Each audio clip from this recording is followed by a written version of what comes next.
Olá, estamos dando início a mais um programa Debates Le Monde Diplomatique Brasil, uma iniciativa do jornal Le Monde Diplomatique Brasil, em parceria com a TV PUC, com o canal universitário e com a TVT, a TV dos Trabalhadores. Nós vamos tratar de alguma coisa básica para nós hoje, que é a água e o saneamento, a água e o esgoto das nossas casas. O que acontece com esse serviço público essencial quando há toda uma movimentação para privatizar esses serviços que até então são públicos? Para tratar dessa questão, nós convidamos dois especialistas que eu quero apresentar agora. Quero apresentar para vocês a Ana Lúcia Brito. Ela é arquiteta e urbanista. Ela é doutora pelo Instituto de Urbanismo de Paris. É professora da Faculdade de Arquitetura e Urbanismo da Universidade Federal do Rio de Janeiro, pesquisadora da Rede Observatório das Metrópoles e integra o Conselho de Orientação do ONDAS, o Observatório Nacional dos Direitos à Água e ao Saneamento. Muito obrigado, Ana Lúcia, por estar aqui com a gente. Também eu quero apresentar para vocês o Marcos Fernandes Montenegro, que ele é engenheiro civil, ele é mestre em engenharia pela Poli, na USP, foi diretor da Secretaria Nacional de Saneamento do Ministério das Cidades, foi diretor superintendente da Semasa, em Santo André, presidente nacional da ASEMAI, é diretor nacional da ABS e coordenador de comunicação do Observatório Nacional dos Direitos à Água e ao Saneamento. Os dois, portanto, fazem parte do ONDAS. Muito bem-vindo também. Então, eu quero começar agora trazendo para vocês a questão do que aconteceu com a água e o esgoto, com o saneamento, a partir da nova legislação da privatização, que vem modificando essas relações do público e privado em vários municípios importantes do Brasil. Ana Lúcia, você pode contar para nós como é que o ONDAS está vendo esse processo de privatização? Então, queria cumprimentar vocês, né, o Silvio Montenegro, meu colega do ONDAS, né? Na realidade, assim, a gente acha que tem que começar, né, com o que é o ONDAS, né? O ONDAS é o Observatório do Direito Humano à Água e ao Saneamento, né? E a nossa perspectiva de discussão desse tema, né, do saneamento básico, é a partir dessa perspectiva dos direitos humanos, né? Que dizem que todos têm que ter acesso ao saneamento básico, né, ao abastecimento de água e esgotamento sanitário, né, independentemente da sua situação de renda, enfim, do lugar onde mora, né, etc. Então, a partir daí, que toda a nossa discussão parte desse princípio, né, de entender o saneamento como um direito humano e como uma política social, né? E eu acho que o que está acontecendo no Brasil, né, com esse governo, né, e não só com esse governo, né, mas desde do golpe, né, do impeachment da presidente Dilma, né, e quando o Temer assumiu, né, o governo, é um processo, né, de negação desse princípio, né, do direito humano à água e saneamento através de uma lógica de abertura para o setor privado, né, que vem desde do final do governo Temer, né, com 2 medidas provisórias, né, até a atual lei de saneamento, que foi aprovada, né, durante a pandemia, né, que é a 14.026, que modificou a lei anterior de saneamento, que tinha sido aprovada em 2017. Né? E essa lei, toda a política que vem sendo implementada, né, que vem sendo discutida agora, e vem sendo discutida inclusive na mídia, né, a gente viu recentemente, né, dois editoriais, né, um da Folha, né, e um do Estadão de São Paulo, louvando, né, a questão das privatizações, né, em vários setores, e particularmente do Estadão sobre a lei de saneamento, né, sobre a questão como é que essa lei abre para os investimentos privados, né, da questão enfim, de uma série de princípios, né, com relação a isso. E eu acho que a gente tem que começar, né, talvez eu comece por uma questão que saiu na Folha, né, e que diz que, na realidade, você, com esse novo marco legal, né, você estaria abrindo, né, a possibilidade de uma competição entre os prestadores de serviços, né, públicos e privados, né? E várias comparações que são feitas, né, por exemplo, num seminário que teve que abriu essa questão da privatização do saneamento aqui no Rio de Janeiro, né, que foi o BNDES que organizou esse seminário, que na realidade é o órgão de governo que está conduzindo esse processo, né? Teve uma apresentação do ministro da Economia, do Paulo Guedes, e o Paulo Guedes comparou muito o setor de saneamento, né, com o setor de telefonia, né, dizendo que da telefonia foi um sucesso, a privatização, né, que antes as pessoas não tinham telefone, todos passaram a ter, né, e sobretudo da telefonia celular, né.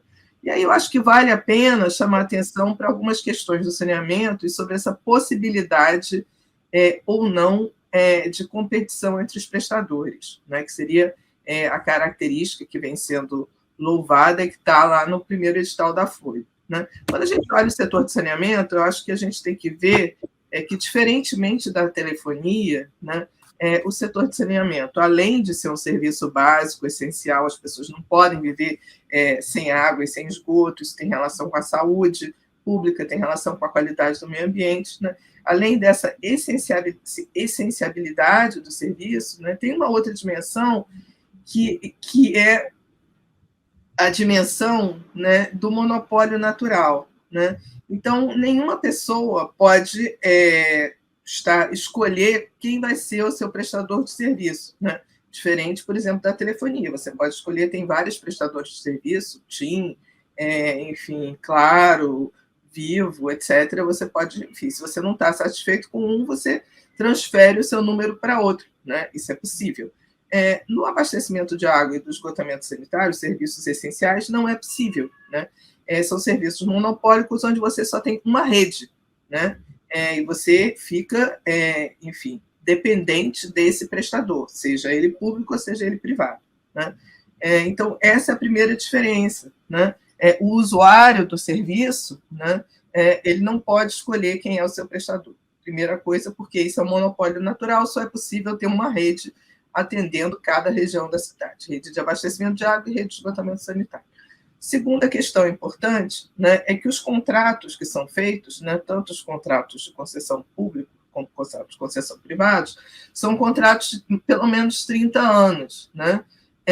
Então, durante 30 anos, você vai ser atendido por um prestador. 30 anos é muito tempo, né? E não existe a possibilidade de você, jurídica, de romper um contrato de prestação. Hoje é muito, muito difícil, entendeu? Sobretudo com todo o aparato jurídico que vem protegendo os prestadores privados, né? Então, acho que uma primeira coisa para colocar em discussão, né, esse tema, né, da possibilidade da competição gerando eficiência, né? Ou seja, isso não acontece, né, no setor de abastecimento de água e esgotamento sanitário, né? Então, são algumas falácias, né, que vêm sendo colocadas na mídia que eu acho que vale a pena trazer para o debate, né?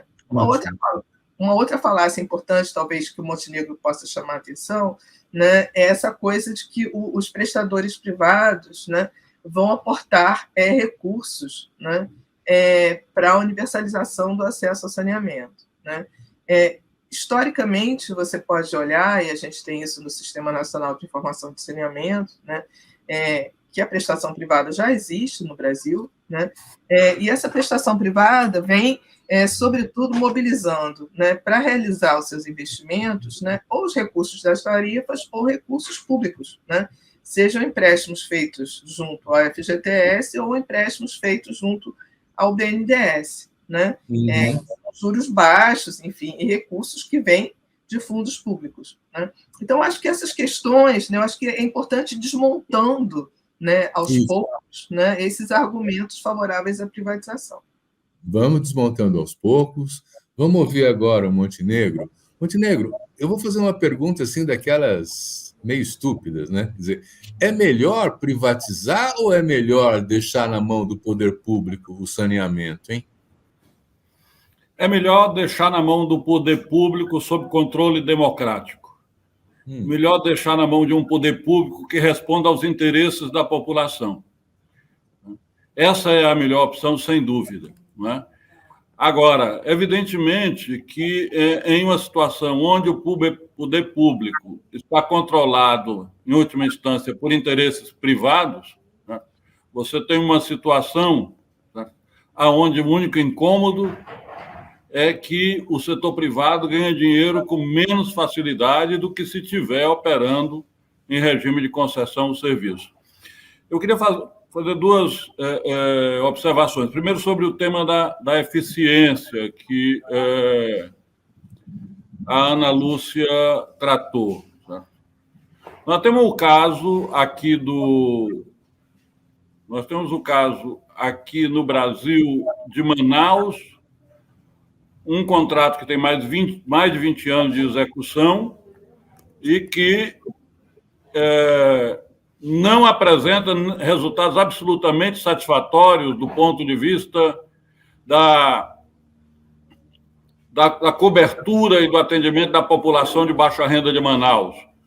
A população, depois de 20 anos, a população de Manaus continua enfrentando problemas sérios de falta d'água na periferia e continua enfrentando problemas sérios de não atendimento com esgoto sanitário. Mas essa questão não é novidade. Nós sabemos que, se o saneamento é tratado como mercadoria, quem vai deixar de ter atendimento são os pobres. No último leilão feito nos últimos leilões de concessão feitos pelo BNDES, nós temos uma situação onde a população das áreas abrangidas são cerca de 17 milhões de habitantes, em Alagoas, em Amapá e no Rio de Janeiro. E a população que vai ser atendida com os contratos, 10 milhões e 200 mil pessoas.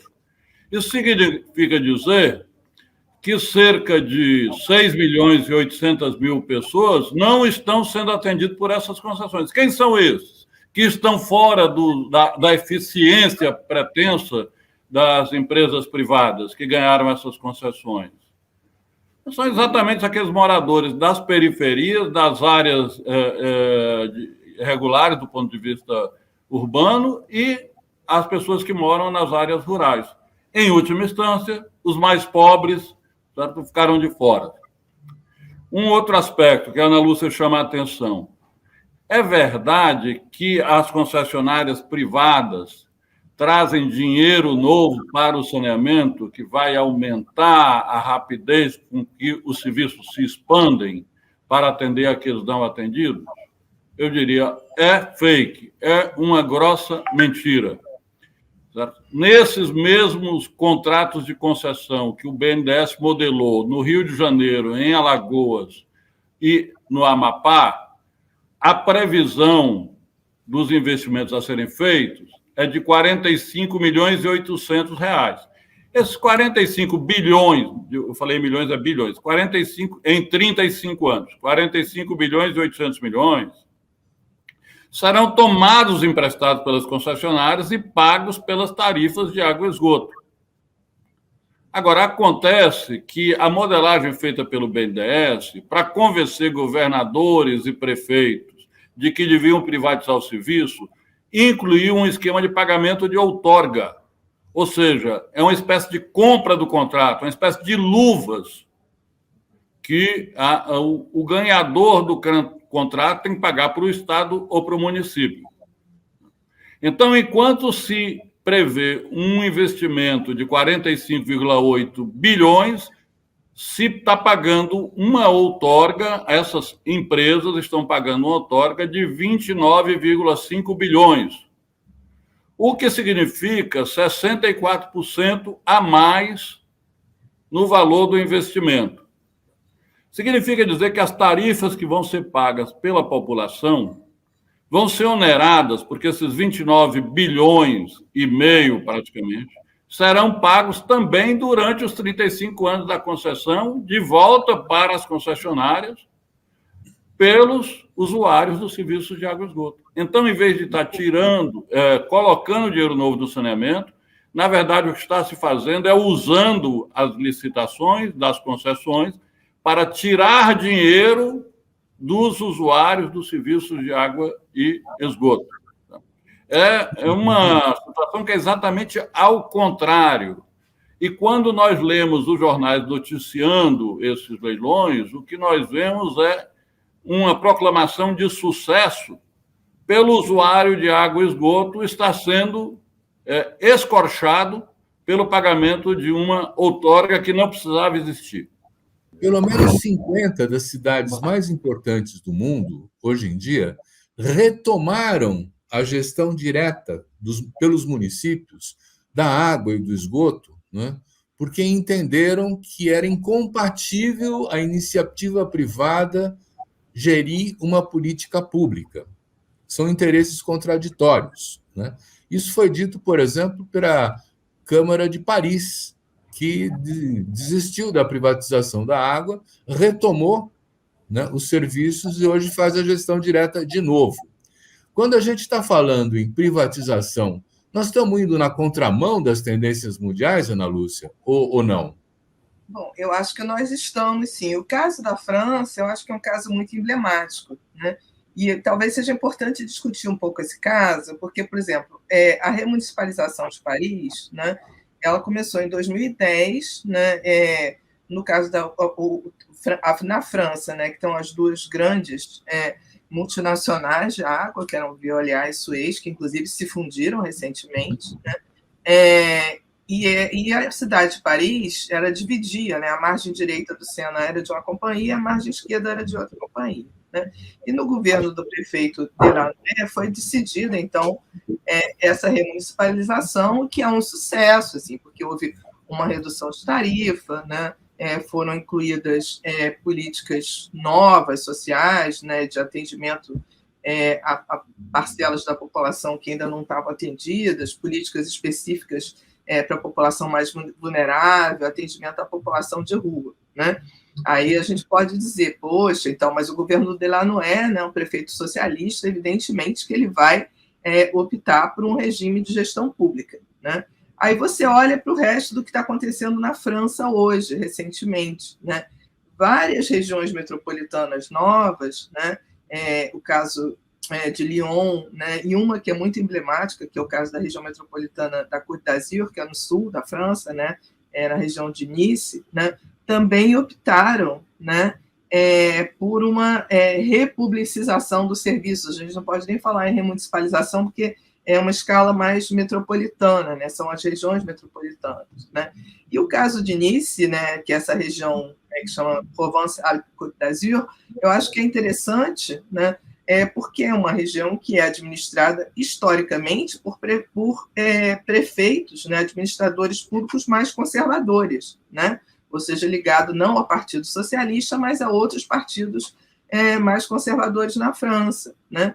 Então, isso mostra, né, que, na realidade, a opção pela gestão pública, né, e a crítica à gestão privada, né, ela vem se espalhando, né, independentemente do perfil político dos governos, o que eu acho que é muito importante, né? Porque, na realidade, você tem na França, né, uma lógica, um histórico, né, de lógica de direito, serviço público, a expressão serviço público, né, a que a gente usa, e o nosso marco no Brasil de serviços públicos também vem muito do marco jurídico francês. Né?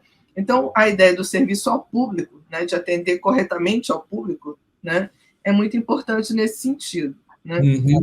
A gente também divulgou, rapidinho, só uma coisa, a gente divulgou recentemente no Ondas, né, um trabalho que foi publicado sobre os Estados Unidos. Né? Nos Estados Unidos, que é a meca do capitalismo, né, a maior parte dos serviços de abastecimento de água e de esgotamento sanitário são públicos. Né? E recentemente foi feito um estudo que está lá no site do Ondas, né, e a gente fez uma resenha desse artigo que foi publicado, né, sobre as áreas que são atendidas por prestadores privados nos Estados Unidos, comparando com os públicos. Né? E foi mostrado que o valor da tarifa dos privados, né, é bem acima da tarifa dos públicos. Né?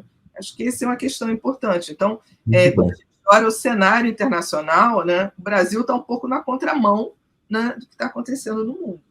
Então, agora, eu acho que um dos argumentos mais usados assim não importa se está na mão do público ou do privado a gestão direta, o que importa é que tenha instrumentos de regulação e controle capazes de fazer com que os contratos sejam respeitados e realizados. Montenegro, é isso mesmo? Nós temos instrumentos de controle, monitoramento. O que está acontecendo quando uma empresa privada concessionária não cumpre o que ela promete?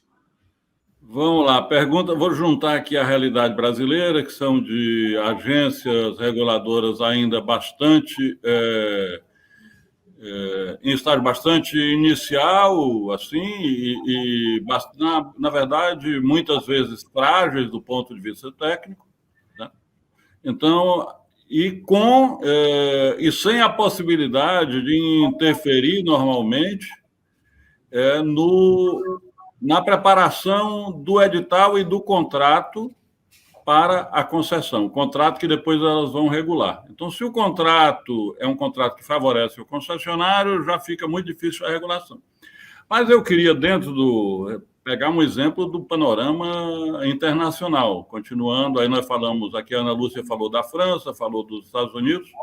O Ondas, no seu site, tem feito um acompanhamento também do debate recente na Inglaterra e no País de Gales, sobre a situação da prestação do serviço de água e esgoto, que foram privatizados pela Margaret Thatcher há 32 anos, praticamente. Então, nós temos já uma perspectiva grande aí para análise. E eu vou falar uma coisa aqui agora, que é o seguinte: para enfrentar os problemas de poluição das águas por esgoto na Inglaterra e no País de Gales, é preciso prender os diretores das empresas privadas de água e esgoto da Inglaterra. Não sou eu que falei isso.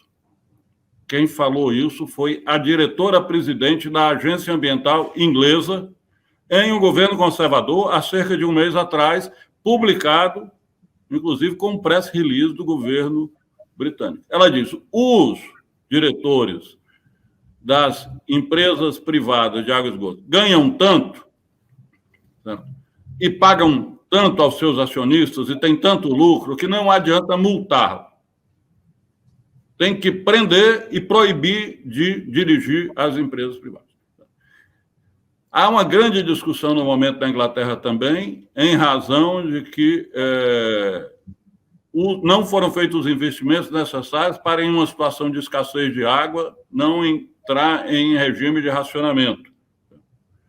Também na Inglaterra e País de Gales, as tarifas são mais altas do que na Escócia, que não privatizou os seus serviços.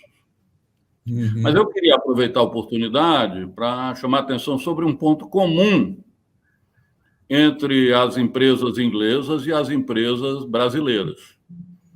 O jornal The Guardian tem chamado a atenção para os escandalosos remunerações dos executivos das empresas inglesas.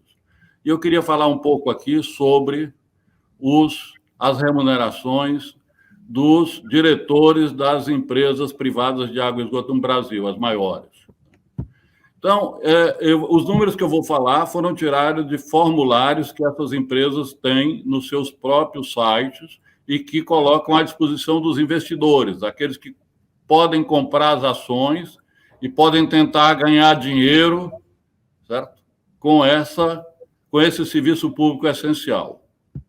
Então, eu vou dar os números de 2022, de 2021, números já consolidados, de quanto ganhou, em média, um diretor da Iguá, um diretor da BRK e um diretor da EGEA, pegando o valor que eles declararam ter pago aos diretores e dividido por 13 meses. Muito bem. Um diretor da Iguá ganhou R$ 257 mil por mês durante o ano de 2021. Um diretor da BRK ganhou remuneração mensal de R$ 157 mil por mês durante o ano de 2021, e essa empresa prevê, já declarou isso no formulário, que a expectativa de um diretor da BRK para o ano de 2022 são R$ 251 mil por mês. E a empresa EGEA pagou aos seus diretores, em média, durante o ano de 2021, R$ 277 mil por mês. E declara que, para o ano de 2022, vai pagar R$ 664 mil por mês a esses diretores. Então, isso realmente é um belíssimo negócio para quem é diretor dessas empresas, certo? Para quem é membro do conselho de administração dessas empresas, certo? E, lamentavelmente, só não é bom negócio para a dona Maria, que ainda está sem água 24 horas por dia ou esgotamento sanitário adequado na sua residência. Mas é essa situação que nós temos. Essas empresas, cada vez mais, são controladas por fundos de investimentos, são cada vez mais despersonalizadas, e como na Inglaterra, os seus diretores ganham bônus incríveis, inacreditáveis, não por ter prestado um serviço bom, mas por ter conseguido dar lucro para os seus acionistas. Isso é o que vale.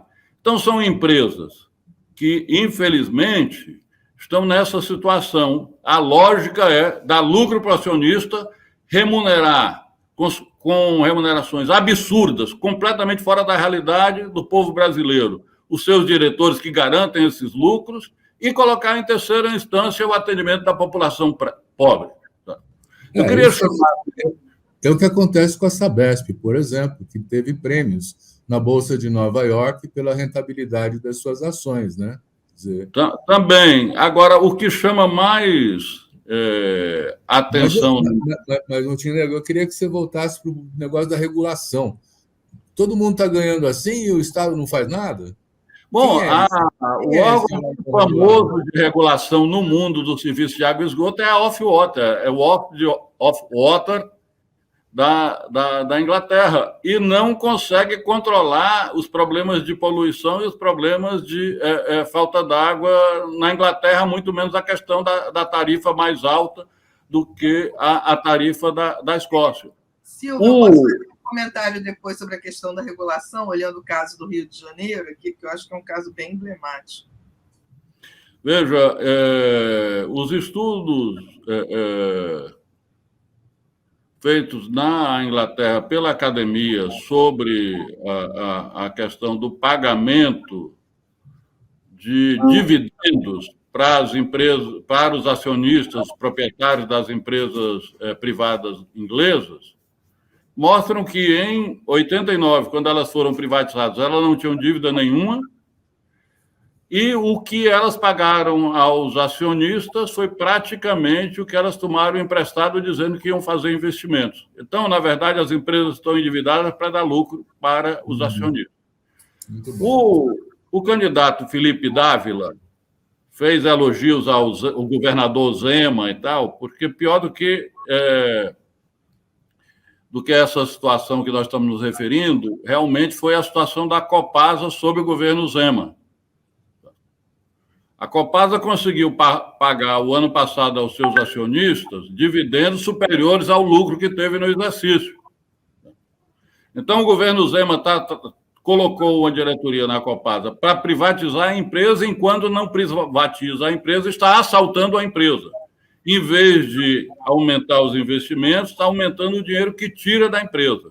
Por isso, nós dizemos no ONU, não é só uma questão de ser administração pública, tem que ser administração pública sob controle democrático em um governo que esteja interessado em promover o bem comum e defender o interesse da maior parte da população. Ana Lúcia, você traz para a gente, então, a questão do Rio de Janeiro, que você queria colocar? Porque, na realidade, o Rio de Janeiro, né, foi recentemente privatizado, né, do leilão, entre os leilões que o Montenegro comentou, né, e o Rio de Janeiro tem uma agência reguladora, né, que se chama Agenersa, né, está sendo investigada, né, justamente pelo Ministério Público. Por que ela é investigada pelo Ministério Público? Né? Porque, em primeiro lugar, ela não tem quadros técnicos, né? Ou seja, a Agenersa não fez concurso para quadros técnicos, então você não tem pessoas especialistas em saneamento para regular os contratos de prestação. Essa é a primeira questão. A segunda questão, eu acho que é importantíssimo chamar a atenção disso, né? Quem é que nomeia os diretores das agências reguladoras, né? quem nomeia os diretores das agências reguladoras é o governo do Estado, né? E no caso do Rio de Janeiro, por exemplo, né, a gente tem na direção da Genersa, né, 4 conselheiros, né, o primeiro conselheiro presidente, o conselheiro vice-presidente, né, e depois mais 2 conselheiros, né, com mandatos que vão até 2025, nomeados, né, recentemente pelo governador Cláudio Castro, que, aliás, é candidato à reeleição, né? Quem são esses, enfim, diretores da agência, né? O primeiro deles, né, é delegado da Polícia Civil, né? O segundo também não tem nenhuma particularidade em relação com os serviços que a agência regula, porque além de saneamento básico, né, ela regularia também os serviços, outros serviços, né, de gás no Rio de Janeiro, né? Todos são nomeações políticas, né? E o que chama atenção, né, é que, por exemplo, um dos reguladores, né, que chama Marcos Cipriano, isso está na imprensa, não estou falando nada que não esteja conhecido, né, foi investigado pela Corregedoria da Polícia Civil, né, e foi preso, porque ele estava ligado justamente, né, ao grupo, uma operação Calígula, né, que era contra jogos de azar no estado do Rio de Janeiro, né, ligado também ao Rony Lessa, que foi um dos condenados, né, indicados pelo assassinato da vereadora Marielle, né? Então, esse Marcos Cipriano, né, era diretor da agência reguladora, né? Então, eu acho que é muito importante chamar a atenção de como é que você nomeia. Agora a gente está tendo eleições para governo do Estado, né? Então, eu acho que um compromisso importante, né, dos candidatos a governador, né, quer dizer, como é que eles vão fazer as nomeações dessas direções das agências reguladoras, né? Ter concurso para as agências reguladoras, né? Ter a possibilidade de ter algum controle social, né, dos contratos, né, através, por exemplo, de câmaras de participação da sociedade civil na função de regulação, né? Eu acho que tem essa questão que o Montenegro chamou a atenção, né, de uma gestão democrática, né, e uma gestão voltada para o interesse público e não para o interesse privado, é muito importante, né? A questão do Rio de Janeiro é muito grave, por exemplo, agora outra investigação do Ministério Público, né? 190 milhões dessa outorga que o governo do Estado recebeu pela venda da SEDAI, né? Que é um dinheiro livre que o governo pode aplicar como quiser, né? E por isso que os governos estão interessados, né, nessa privatização, porque eles recebem um volume de recursos muito grande, né, um volume que pode ser aplicado em qualquer coisa. O governador Cláudio Castro aplicou no CEPERJ, né? CEPERJ que está na mídia, investigado, né, por uma série de pagamentos irregulares. Então, 190 milhões da venda da SEDAI foi para pagar os funcionários secretos, né? Os funcionários secretos do CEPERJ, ou seja, tudo bem que o Rio de Janeiro, realmente, eu sou carioca, o Rio de Janeiro é uma particularidade em termos de política, tivemos vários governadores presos, a gente tem realmente uma gestão pública muito ruim, né? Mas eu tenho dúvidas se, por exemplo, a agência reguladora de Alagoas, né, que está regulando os contratos, né, quais são os técnicos que tem lá, né? Como foram feitos os concursos, quem são os diretores, como eles foram nomeados, né? Acho que essa é uma questão bastante importante, né? Então, eu vou pegar, Montenegro, a história que você falou assim da necessidade do controle democrático, né, das concessões, quer dizer, ter o Estado regulando, mas além de ter o Estado regulando, ter o olho do cidadão acompanhando isso, fiscalizando, tal, né? Quer dizer, já existiram manifestações, como por exemplo a Guerra da Água em Cochabamba, que é já conhecida de há muito tempo como algo simbólico de como a população é capaz de defender os seus interesses, né? Quer dizer, eu queria colocar para você vê também a participação cidadã como um elemento central para poder estender o saneamento para toda a população brasileira? Como é que você vê o lugar do cidadão nesse processo todo? Então, a pergunta nos remete de volta ao conceito e aos princípios dos direitos humanos à água e ao saneamento, Silvio. Porque entre esses princípios está exatamente o da participação, do acesso à informação da própria transparência e do controle social. É uma situação extremamente difícil da população conseguir, de fato, entender, controlar, tá, o que acontece nas companhias de saneamento, nas empresas de saneamento. Tá? Porque não são questões simples.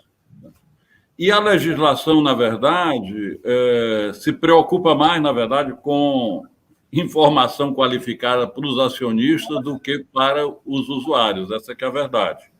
Mas, de fato, a legislação, tanto do prestador de serviço, da transparência do prestador de serviço, quanto da agência reguladora, precisa ser aperfeiçoada no sentido de garantir uma maior possibilidade de acompanhamento e de participação. A função do Observatório Nacional dos Direitos à Água e Saneamento é exatamente facilitar o acesso da população, daqueles interessados, às informações importantes, mais relevantes, sobre os serviços de água e esgoto. Eu queria aproveitar a oportunidade, então, para convidar quem nos assiste a visitar o nosso site. O nosso endereço é ondasbrasil.org. ondasbrasil.org. Lá você vai encontrar um conjunto grande de artigos, de vídeos sobre os temas que nós estamos hoje tratando aqui. Uhum. Aproveito a oportunidade também para chamar a atenção sobre o seguinte. A questão, voltando um pouco à conjuntura que nós estamos vivendo, a lei de saneamento que foi alterada durante esse período que nós estamos vivendo excepcional agora, de autoritarismo, de exacerbação das políticas neoliberais, tá? Ela, na verdade, não é só que ela deu mais espaço para as empresas privadas. Segundo o professor Alexandre Aragão, da Universidade Estadual do Rio de Janeiro, declarou num seminário sobre regulação, o que nós estamos assistindo é um verdadeiro bullying sobre as empresas públicas, no sentido de criar uma situação de desmonte dessas empresas para abrir espaço para as empresas privadas. Uma tática completamente irresponsável, porque é de destruir o que nós temos para poder dar oportunidade de negócios para quem tem dinheiro, em última instância, e quer ganhar mais dinheiro com água e esgoto. Então, a história de transformar, de proibir o contrato de cooperação entre a companhia estadual e o município, porque a contratação tem que ser feita com base em uma licitação, é completamente absurda. Tá? Existem duas possibilidades, e esse debate foi feito na Europa durante algum tempo, e as cortes europeias resolveram isso muito bem. Existem duas possibilidades. Uma cidade pode contratar o serviço prestado por uma empresa pública sem licitação, porque dentro de um esquema de cooperação entre entes públicos, ou uma cidade pode licitar o serviço e, num ambiente de competição, certo? Escolher aquele concessionário privado que atenda melhor ao que a cidade entende como importante do ponto de vista do serviço de água e esgoto. Então, nós estamos vivendo num país um momento extremamente trágico. Certo? Em vez de estar se tentando aperfeiçoar o que nós temos, nós estamos numa estratégia de destruir o que nós temos. Certo? Em vez de isso tanto é verdade, certo? E eu queria chamar a atenção pelo seguinte, praticamente essas licitações que nós referimos aqui do BNDES, certo? Que o BNDES modelou no Amapá, no Rio de Janeiro, em Alagoas, elas poderiam ter sido feitas com base na lei anterior, sem as modificações. Porque o espaço para as empresas privadas está garantido desde sempre pela Constituição Federal, nos serviços públicos. Agora, o que está acontecendo é que o governo federal está batendo o bumbo sob o ritmo, certo, dos fundos de investimento para destruir a prestação pública de serviços de água e esgoto. Essa que é a verdade. Ana Lúcia, é o governo que, no caso do Rio de Janeiro, por exemplo, que está desmontando a capacidade da prestação pública dos serviços de água e esgoto, ou ele simplesmente não está investindo? Como é que é a posição do governo nesse processo de privatização? Na realidade, assim, eu acho que tem um histórico no Rio de Janeiro, né, da SEDAI, que é a companhia que não foi completamente privatizada, porque ela continua atuando num setor que é produção de água dos sistemas metropolitanos, né? Então, ela continua atuando nesse setor, mas ela foi muito reduzida, né? Mas tem um histórico da SEDAI, talvez o Montenegro possa até comentar isso, porque em algum momento ele passou por aqui para a SEDAI, né?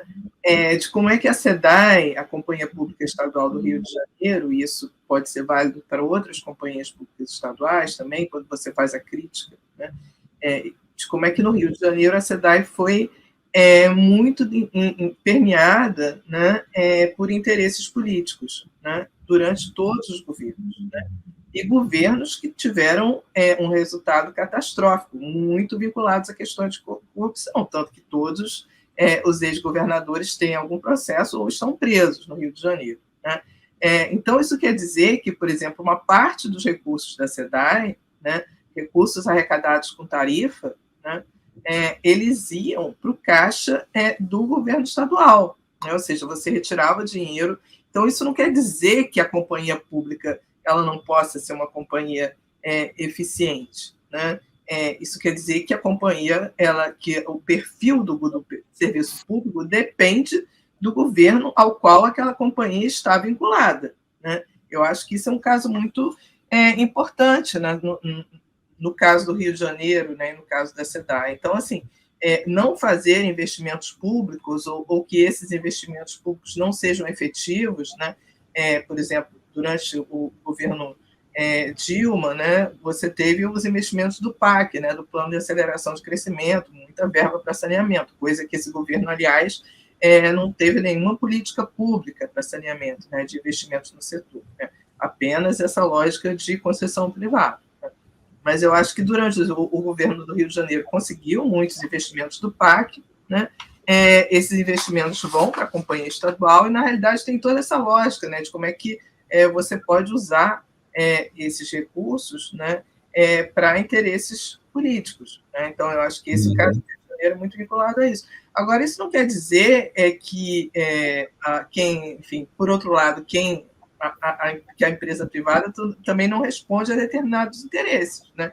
Ela responde aos interesses daqueles que são seus acionistas e que as controlam, né? Então, se a gente for olhar, a gente até publicou um trabalho sobre um artiquinho curtinho, né, no site do Ondas, lá a gente fez uma análise de quem são os capitais que estão por trás das principais empresas privadas no Brasil, né? Em primeiro lugar, a gente tem uma concentração de mercado muito forte, né?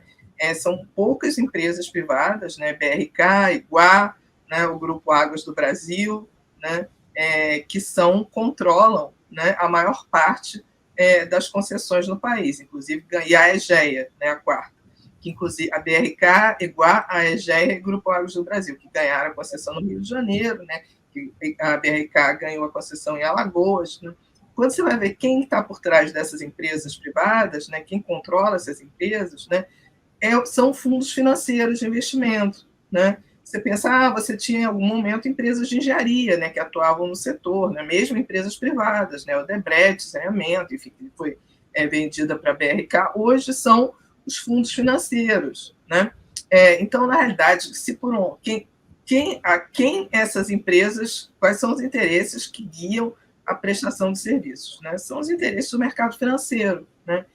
E aí a gente volta para a questão do Montenegro, né, de quem são os desassistidos com saneamento, né, quem não tem acesso ao saneamento, né, são aqueles que têm uma possibilidade de capacidade de pagamento de tarifa muito baixa, né, seja moradores de áreas rurais, seja moradores de assentamentos informais, né, favelas, etc. E a gente viu que nesses últimos anos, né, aumentou muito a pobreza, vários estudos, né, o Observatório das Metrópoles fez vários estudos sobre isso, né, como é que a pobreza vem aumentando, né, a capacidade de pagamento dessas pessoas é muito baixa, né. Por outro lado, você tem as empresas orientadas pelo mercado financeiro por trás, né. Então, tem uma incompatibilidade profunda de interesses, né, como atender o pobre que não pode pagar e os interesses do mercado financeiro, né. Eu acho que isso é bem claro. Essa é a questão básica, né? Nós estamos chegando ao final do nosso programa, ele passa rápido, e eu queria pedir ao Montenegro que nos desse um olhar para frente. Nós estamos às portas de uma eleição, né? Como é que o Brasil devia enfrentar a questão dos serviços de água e saneamento? O que você espera para frente, Montenegro? Eu queria falar, me dirigindo principalmente às mulheres que estão assistindo esse programa. E, em particular, às mulheres que enfrentam problemas de falta d'água, que enfrentam problemas de esgoto na periferia, nas redondezas de suas residências. Não acreditem naqueles que dizem que vão resolver esses problemas ganhando o seu dinheiro, fazendo da sua água e do seu esgotamento sanitário negócio. A solução não é esta. Procure, entre os candidatos, aqueles que buscam uma postura democrática, que buscam valorizar a democracia e a participação, certo? Para que o povo, junto com o governo, possa encaminhar de maneira mais rápida as soluções para esses problemas. Não é transformando água e esgoto em fonte de lucro que nós vamos resolver o problema da população pobre, para quem, além de faltar muitas outras coisas, falta a água e sobra esgoto no entorno da sua residência. Eu queria, para terminar mesmo, me despedir falando sobre a campanha Sede Zero. O Observatório Nacional dos Direitos à Água e Saneamento, ONDAS, nosso site é ondasbrasil.org, lançou, no final do ano passado, a campanha Sede Zero, e nós temos um projeto de lei na Câmara Federal, o PL, o projeto de lei 1922 de 2022, projeto 1922 de 2022, na Câmara dos Deputados, com um conjunto de propostas para alterar a lei de saneamento, para ficar mais fácil que os serviços de água e esgoto atendam e respeitem os direitos da população de menor renda no país, para que a população rural possa ver atendidos as suas reivindicações de saneamento e de água de qualidade. Então, aqueles que quiserem conhecer melhor, frequentem, por favor, o site do nosso observatório, www.ondasbrasil.org, campanha Sede Zero. Silvio, muito obrigado por essa oportunidade. Eu já aproveito para me despedir por aqui. Queria também ouvir as últimas palavras, nesse momento, nessa entrevista, da Ana Lúcia. Eu acho que um pouco na linha do que o Montenegro está falando, né, e da nossa campanha Sede Zero, a gente também colocou essa campanha, né, para os candidatos, né, a deputado, né, a gente tem discutido isso com aqueles que são os possíveis, né, futuros eleitos, né? Então, eu acho que talvez o meu recado venha justamente nesse momento de eleição, né, para olhar qual é o programa dos candidatos ao governo, né? O que eles propõem com relação ao saneamento básico? Será que dentro desse programa, né, tem uma perspectiva de atender os mais pobres, né? Será que dentro desse programa tem uma perspectiva de ampliar os investimentos públicos em saneamento, né? Entendendo que nenhum país do mundo né? Na Europa e nos Estados Unidos, os serviços foram universalizados sem um volume massivo de investimentos públicos, né? Então, isso não aconteceria no Brasil de uma outra forma, né? Então, qual é a proposta, né, dos candidatos, né, à presidência, né, aos governos estaduais para a questão do saneamento? Que fundos, né? Como é que vão se dar esses investimentos? Né? Que eu acho que olhar um pouco, né, isso para, enfim, pensar em quem serão os seus futuros governadores, deputados, né, e o futuro presidente, né? Eu acho que é isso que eu queria deixar como recado, né? Agradecer a oportunidade do Silvio de estar aqui discutindo com vocês. Eu quero agradecer muito a Ana Lúcia Brito e ao Marcos Fernandes Montenegro por esse papo esclarecedor. Convido a todos os que estão nos assistindo a visitar o site do Ondas, prestigiar esse observatório importante, e agradeço você também que nos assistiu nesse programa. Semana que vem tem mais. Obrigado.